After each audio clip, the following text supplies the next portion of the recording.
Welcome to the Fairy Frequency channel. Tonight I'm going to read to you from this very creepy book titled Ghosts and Ghastlies.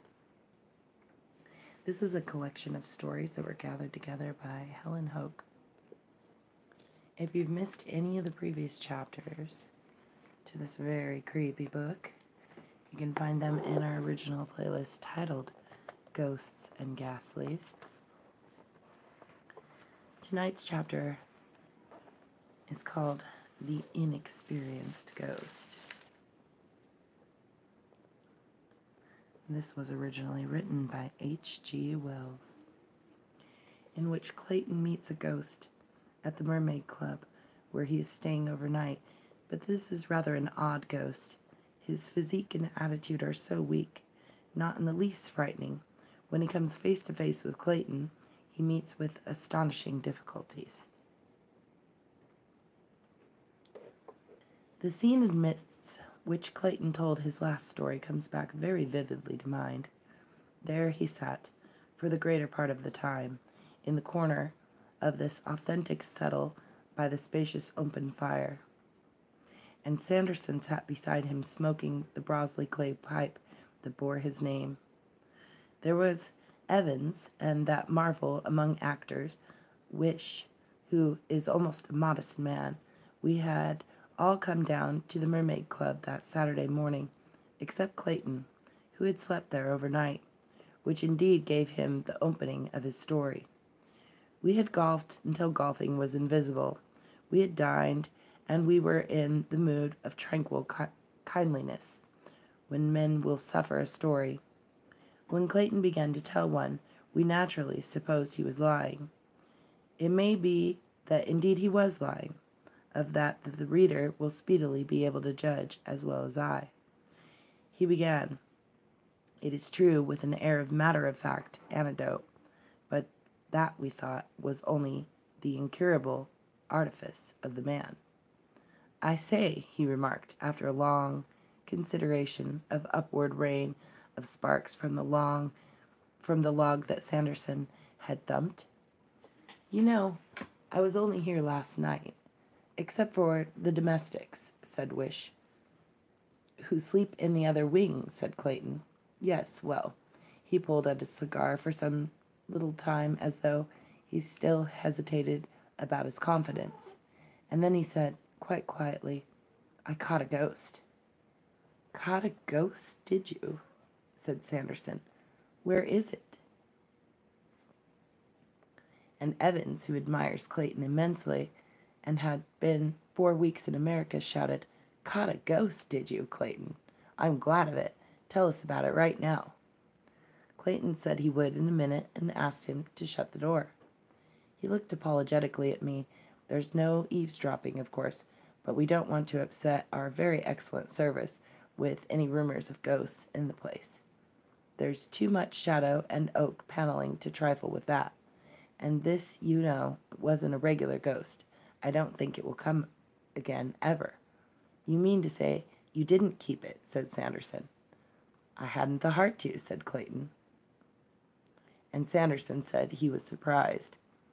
He laughed, and Clayton looked aggrieved. I know, he said, with a flicker of a smile, but the fact is, it really was a ghost, and I'm as sure of it as I am that I am talking to you now. I'm not joking. I mean what I say. Sanderson drew deeply at his pipe with one reddish eye on Clayton, and then emitted a thin jet of smoke more eloquent than many words. Clayton ignored the comment. It is the strangest thing that has ever happened in my life. You know, I never believed in ghosts or anything of the sort before, ever, and then, you know, I bagged one in a corner, and the whole business is in my hands.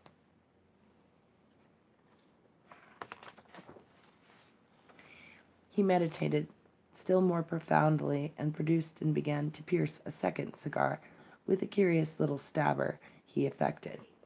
You talked to it? Asked Wish. For the space probably of an hour. Chatty, I said, joining the party of the skeptics. The poor devil was in trouble, said Clayton, bowed over his cigar end, and with the very faintest note of reproof sobbing, in fact. Sobbing? Someone asked. Clayton heaved a realistic sigh at the memory. Good Lord, he said. Yes. And then, poor fellow, yes. Where did you strike it? Asked Evans in his best American accent. I never realized, said Clayton, ignoring him, the poor sort of thing a ghost might be.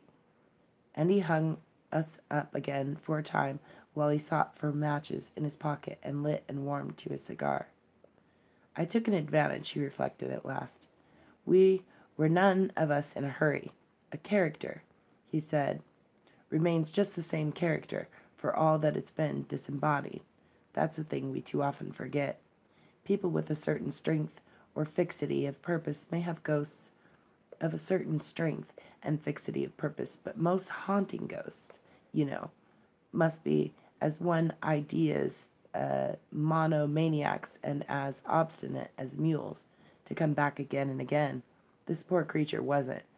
He suddenly looked up rather queerly, and his eye went round the room. I say it, he said, in all kindliness, but that is the plain truth of the case. Even at the first glance, he struck me as weak. He punctuated with the help of his cigar. I came upon him, in the long passage. His back was toward me, and I saw him first. Right off, I knew him for a ghost. He was transparent and whitish. Clean through his chest, I could see the glimmer of the little window at the end, and not only his physique, but his attitude struck me as being weak. He looked, as though he didn't know in the slightest whatever he meant to do.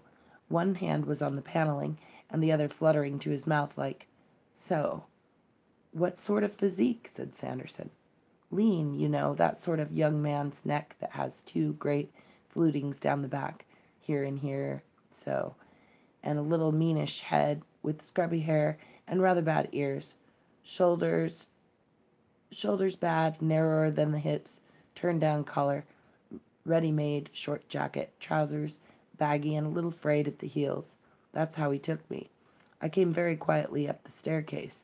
I did not carry a light, The candles are on the landing table, and there's that lamp. And I was in my felt slippers, and I saw him as I came up. I stopped at that, taking him in. I wasn't a bit afraid. I think that in most of these affairs one is never nearly so afraid or excited as one imagines one would be. I was surprised and interested. I thought, good Lord, here's a ghost at last, and I haven't believed for a moment in ghosts during the last 25 years. Said Wish. I suppose I wasn't on the landing a moment before he found out I was there. He turned on me sharply, and I saw the face of an immature young man, a weak nose, a scrubby little mustache, a feeble chin. So for an instant we stood, he looking over his shoulder at me and regarding one another. Then he seemed to remember his high calling. He turned round, drew himself up, projected his face, raised his arms, spread his hands in approved ghost fashion, came towards me. As he did so, his little jaw dropped, and he emitted a faint, drawn-out boo. No, it wasn't, not a bit dreadful. I was no more frightened than if I'd been assailed by a frog. Boo, I said. Nonsense. You don't belong to this place. What are you doing here? I could see him wince. Boo, he said. Boo, be hanged. Are you a member? I said, and just to show I didn't care a pin for him, I stepped through a corner of him and made to light my candle. Are you a member? I repeated, looking at him sideways. He moved a little so as to stand clear of me, and his bearing became crestfallen. No, he said, in an answer to the persistent interrogation of my eye, I'm not a member, I'm a ghost. Well, that doesn't give you the run of the Mermaid Club. Is there anyone you want to see, or anything of that sort? And doing it as steadily as possible for fear that he should mistake the carelessness of whiskey for the distraction of fear, I got my candle alight. I turned on him, holding it. What are you doing here? I said. He had dropped his hands and stopped his booing, and there he stood, abashed and awkward, the ghost of a weak, silly, aimless young man. I'm haunting, he said. You haven't any business to, I said in a quiet voice. I'm a ghost, he said, as if in defense. That may be, but you haven't any business to haunt here. This is a respectable private club. People often stop here with nursemaids and children, and going about in the careless way you do, some poor little mite could easily come upon you and be scared out of her wits. I suppose you didn't think of that." "No, sir," he said, "I didn't." "You should have done. You haven't any claim on this place, have you? Weren't murdered here or anything of that sort?" "None, sir. But I thought, as it was an old and oak-panelled, that's no excuse," I regarded him firmly. "You coming here is a mistake," I said, in a tone of friendly superiority. I feigned to see if I had my matches, and then looked up at him frankly. "If I were you, I wouldn't wait for a cock-crow. I'd vanish right away." He looked embarrassed. "The fact is, sir," he began. "I'd vanish," I said, driving it home. "The fact is, sir, that somehow I can't." "You can't?" "No, sir. There's something I'd forgotten. I've been hanging about here since midnight last night, hiding in the cupboards of the empty bedrooms and things like that. I'm flurried. I've never come haunting before, and it seems to put me out." "Put you out?" "Yes, sir. I've tried to do it several times, and it doesn't come off. There's some little thing has slipped me, and I can't get back. That, you know, rather bowled me over." He looked at me in such an abject way that for the life of me I couldn't keep up quite the high hectoring vein I had adopted. "That's queer," I said, and as I spoke I fancied I heard someone moving about down below. "Come into my room and tell me more about it," I said. I didn't, of course, understand this, and I tried to take him by the arm, but of course you might as well have tried to take hold of a puff of smoke. I had forgotten my number, I think. Anyhow, I remember going into several bedrooms. It was lucky. I was the only soul in that wing until I saw my traps. "Here we are," I said, and I sat down in the armchair. "Sit down and tell me all about it. It seems to me that you have got yourself into a jolly awkward position, old chap." "Well," he said. He wouldn't sit down. He'd prefer to flit up and down the room if it was all the same. And so he did. And in a little while we were deep in a long and serious talk. And presently, you know, I began to realize just a little what a thundering rum and weird business it was that I was in. There he was, semi-transparent, the proper conventional phantom, and noiseless except for his ghost of a voice, flitting to and fro in that nice, clean, chintz-hung old bedroom.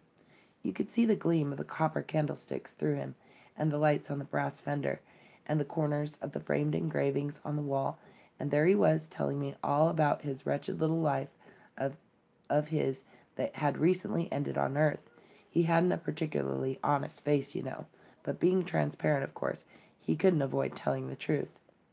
"Eh," said Wish, suddenly sitting up in his chair. "What?" said Clayton. "Being transparent, couldn't avoid telling the truth. I don't see it," said Wish. "I don't see it," said Clayton, with imitable assurance, "but it is so. I can assure you, nevertheless, I don't believe he got once a nail's breadth of the Bible truth. He told me how he had been killed. He went down into London basement with a candle to look for a leakage of gas, and described himself as a senior English master in a London private school when that release occurred." "Poor wretch," said I. "That's what I thought. And the more he talked, the more I thought it. There he was, purposeless in life and purposeless out of it. He talked of his father and mother and his schoolmaster and all who had ever been anything to him in the world meanly. He had been too sensitive, too nervous. None of them had ever valued him properly or understood him, he said. He had never had a real friend in the world, I think. He had never had a success. He had shirked games and failed examinations. It's like that with some people, he said. Whenever I got into the examination room or anywhere, everything seemed to go. Engaged to be married, of course, to another oversensitive person, I suppose, when the indiscretion with the gas escape ended his affairs. "And where are you now?" I asked. "Not in." He wasn't clear on that point at all. The impression he gave me was a sort of vague, intermediate state, a special reserve for souls too non-existent for anything so positive as either sin or virtue. I don't know. He was much too egotistical and unobservant to give me any clear idea of the kind of place, kind of country there is on the other side of things. Wherever he was, he seems to have fallen in with a set of kindred spirits, ghosts of weak Cockney young men who were on footing of Christian names, and among these there was certainly a lot of talk about going haunting and things like that. Yes, going haunting. They seemed to think haunting a tremendous adventure, and most of them funked it all the time, and so primed, he had come. But really, said Wish to the fire. These are the impressions he gave me, anyhow, said Clayton modestly. I may, of course, have been in a rather uncritical state, but that was the sort of background he gave to himself. He kept flitting up and down, with his thin voice going, talking about his wretched self, and never a word of clear, firm statement from first to last. He was thinner and sillier and more pointless than he had been, real and alive. Only then, he would not have been in my bedroom here. If he had been alive, I should have kicked him out. Of course, said Evans. There are poor mortals like that. And there's just as much chance of their having ghosts as the rest of us, I admitted.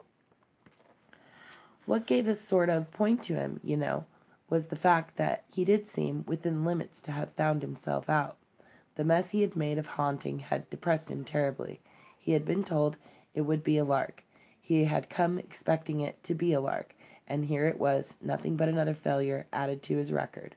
He proclaimed himself an utter out-and-out failure. He said, and I can quite believe it, that he had never tried to do anything all his life that he hadn't made a perfect mess of, and through all the wastes of eternity he never would. If he had had sympathy, perhaps. He paused at that, and stood regarding me. He remarked that, strange as it might seem to me, nobody, not anyone, ever had given him the amount of sympathy I was doing now. I could see what he wanted straight away, and I determined to head him off at once. I may be a brute, but being the only real friend, the recipient of the confidences of one of these egotistical weaklings, ghost or body, is beyond my physical endurance. I got up briskly. Don't you brood on these things too much, I said. The thing you've got to do is to get out of this. Get out of this sharp. You pull yourself together and try. I can't, he said. You try, I said, and try he did. Try, said Sanderson. How? Passes, said Clayton. Passes? Complicated series of gestures and passes with the hands. That's how he had come in, and that's how he had to get out again. Lord, what a business I had. But how could any series of passes, I began. My dear man, said Clayton, turning on me and putting a great emphasis on certain words, you want everything clear. I don't know how. All I know is that you do, that he did, anyhow, at least.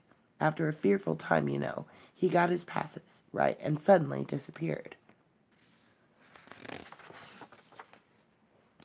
Did you, said Sanderson slowly, observe these passes? Yes, said Clayton, and seemed to think it was tremendously queer. He said, there we were, and this thin, vague ghost in that silent room, in this silent, empty inn, in this silent little Friday night town, not a sound except our voices, and a faint painting he made when he swung. There was the bedroom candle, and one candle on the dressing table alight. That was all. Sometimes one or other would flare up into a tall, lean, astonishing flame for a space. And queer things happened. I can't, he said. I shall never. And suddenly he sat down in a little chair at the foot of the bed and began to sob and sob. Lord, what a harrowing, whimpering thing he seemed. You pull yourself together, I said, and tried to pat him on the back, and my confounded hand went through him. But that time, I wasn't nearly so massive as I had been on the landing. I got the queerness of it full. I remember snatching back my hand out of him, as it were, with a little thrill, and walking over to the dressing table. You pull yourself together, I said to him, and try. And in order to encourage and help him, I began to try as well. What? Said Sanderson. The passes? Yes, the passes. But I said, moved by an idea that eluded me for a space. This is interesting, said Sanderson, with his finger in his pipe bowl. You mean to say this ghost of yours did his level best to give away the whole confounded barrier? Yes. He didn't, said Wish. He couldn't, or you'd have gone there too. That's precisely it, I said, finding my elusive idea put into words for me. That is precisely it, said Clayton, with thoughtful eyes upon the fire. For just a little while there was silence. And at last he did it, said Sanderson. And at last he did it, and I had to keep him up to it hard. But he did it at last, rather suddenly. He despaired. We had a scene, and then he got up abruptly and asked me to go through the whole performance slowly, so that he might see. I believe he said if I could see, I should spot what was wrong at once, and he did. I know, he said. What do you know? Said I. I know, he repeated. Then he said, peevishly, I can't do it. If you look at me, I really can't. It's been that partly all along. I'm such a nervous fellow that you put me out. Well, we had a bit of an argument. Naturally, I wanted to see, but he was obstinate and a mule, and suddenly I had come over as tired as a dog. He tired me out. All right, I said, I won't look at you, and turned towards the mirror on the wardrobe by the bed. He started off very fast. I tried to follow him by looking in the looking-glass to see just what it was had hung fire. Round went his arms and his hands, so and so and so, and then with a rush came to the last gesture of all. You stand erect and open out your arms, and so, don't you know, he stood, and then he didn't. He didn't. He wasn't. I wheeled round from the looking-glass to him. There was nothing. I was alone with the flaring candles and a staggering mind. What had happened? Had anything happened? Had I been dreaming? And then, with an absurd note of finality about it, the clock upon the landing discovered the moment was ripe for striking one. So ping, and I was as grave and sober as a judge, feeling queer, you know, confoundedly queer. Queer. Good Lord. He regarded his cigar ash for a moment. That's all that happened, he said. And then you went to bed? Asked Evans. What else was there to do? I looked Wish in the eye. We wanted to scoff, and there was something perhaps in Clayton's voice and manner that hampered our desire. And about these passes, said Sanderson. I believe I could do them now. Oh, said Sanderson, and produced a penknife and set himself to grub the dottle out of the bowl of his clay. Why don't you do them now? Said Sanderson, shutting his penknife with a click. That's what I'm going to do, said Clayton. They won't work, said Evans. If they do, I suggested. You know I'd rather you didn't, said Wish, stretching out his legs. Why? Asked Evans. I'd rather he didn't, said Wish. But he hasn't got 'em right, said Sanderson, plugging too much tobacco into his pipe. All the same, I'd rather he didn't, said Wish. We argued with Wish. He said that for Clayton to go through those gestures was like mocking a serious matter, but you don't believe. I said. Wish glanced at Clayton, who was staring into the fire, weighing something in his mind. I do, more than half, anyhow, I do, said Wish. Clayton and I, you're too good a liar for us. Most of it was all right, but that disappearance happened to be convincing. Tell us it's a tale of cock and bull. He stood up without heeding me, took the middle of the hearth rug, and faced me. For a moment he regarded his feet thoughtfully, and then, for all the rest of the time, his eyes were on the opposite wall. With an intent expression, he raised his two hands slowly to the level of his eyes, and so began. Now Sanderson is a Freemason, a member of the Lodge of the Four Kings, which devotes itself so ably to the study and elucidation of all the mysteries of Masonry, past and present, and among the students of this lodge, Sanderson is by no means the least. He followed Clayton's motions with a singular interest in his reddish eye. That's not bad, he said, when it was done. You really do, you know, put things together. Clayton, in a most amazing fashion. But there's one little detail out. I know, said Clayton. I believe I could tell you which. Well, "This," said Clayton, and did a queer little twist and writhing and thrust of the hands. "Yes, that, you know, was what he couldn't get right." And Clayton, "But how do you—" "Most of this business, and particularly how you invented it, I don't understand at all," said Sanderson. "But just that phase, I do." He reflected. "These happen to be a series of gestures connected with a certain branch of esoteric masonry. Probably you know. Or else, how?" He reflected still further. "I do not see I can do any harm in telling you just the proper twist. After all, if you do know, you know. If you don't, you don't." "I know nothing," said Clayton, "except what the poor devil let out last night." "Well, anyhow," said Sanderson, and placed his churchwarden very carefully upon the shelf over the fireplace. Then very rapidly he gesticulated with his hands.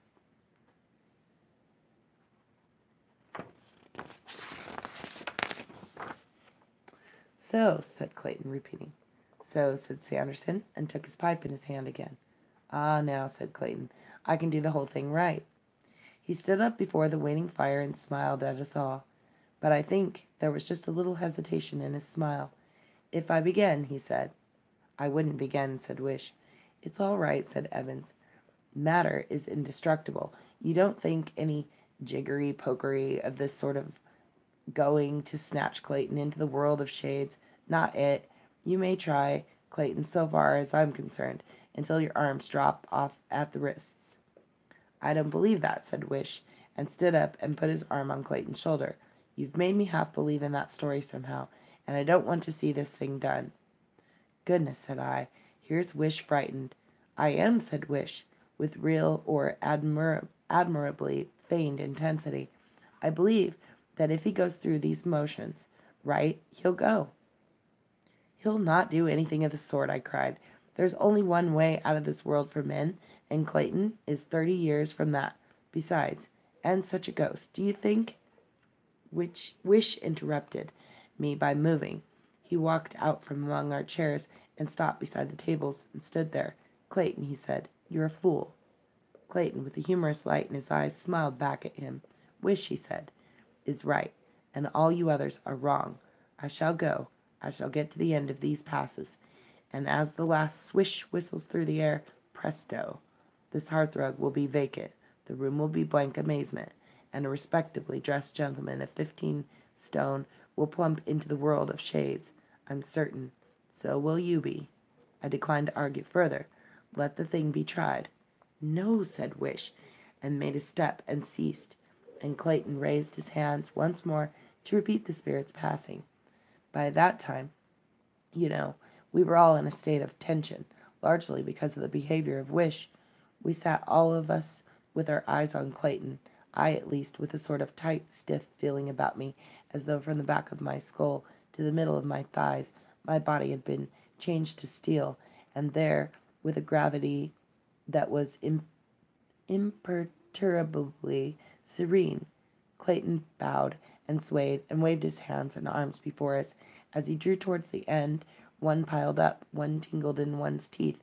The last gesture, I have said, was to swing the arms out wide open, with the face held up, and when at last he swung out to this closing gesture, I ceased even to breathe. It was ridiculous, of course, but you know that ghost story feeling. It was after dinner, in a queer old shadowy house. Would he, after all? There he stood, for one stupendous moment, with his arms open, and his upturned face, assured and bright, in the glare of the hanging lamp. We hung through the moment as if it were an age, and then came from all of us something that was half a sigh of infinite relief and half a reassuring no. For visibly he wasn't going. It was all nonsense. He had told an idle story and carried it almost to convictions. That was all. And then in a moment the face of Clayton changed. It changed. It changed as a lit house changes when its lights are suddenly extinguished. His eyes were suddenly eyes that were fixed. His smile was frozen on his lips, and he stood there still. He stood there, very gently swaying. That moment, too, was an age, and then, you know, chairs were scraping, things were falling, and we were all moving. His knees seemed to give, and he fell forward, and Evans rose and caught him in his arms. It stunned us all. For a moment, I suppose, no one said a coherent thing. We believed it, yet could not believe it. I came out of a muddled stupefaction to find myself kneeling beside him, and his vest and shirt were torn open, and Sanderson's hand lay on his heart. Well, the simple fact before us could very well wait our convenience. There was no hurry for us to comprehend. It lay there for an hour. It lies athwart my memory, black and amazing still to this day. Clayton had, indeed, passed into the world that lies so near to and so far from our own. He had gone thither by the only road that mortal man may take. But whether he did indeed pass there by that poor ghost's incantation, or whether he was stricken suddenly by apoplexy in the midst of an idle tale, as the coroner's jury would have us believe, is no matter for my judging. It is just one of those inexplicable riddles that must remain unsolved until the final solution of all things shall come. And all I certainly know is that in the very moment, in the very instant of concluding those passes, he changed and staggered and fell down before us, dead. That is the end of The Inexperienced Ghost.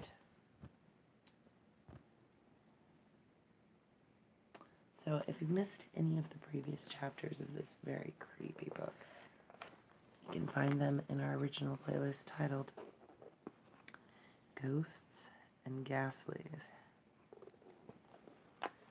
Thank you all for joining us tonight. Wishing you all a beautiful evening.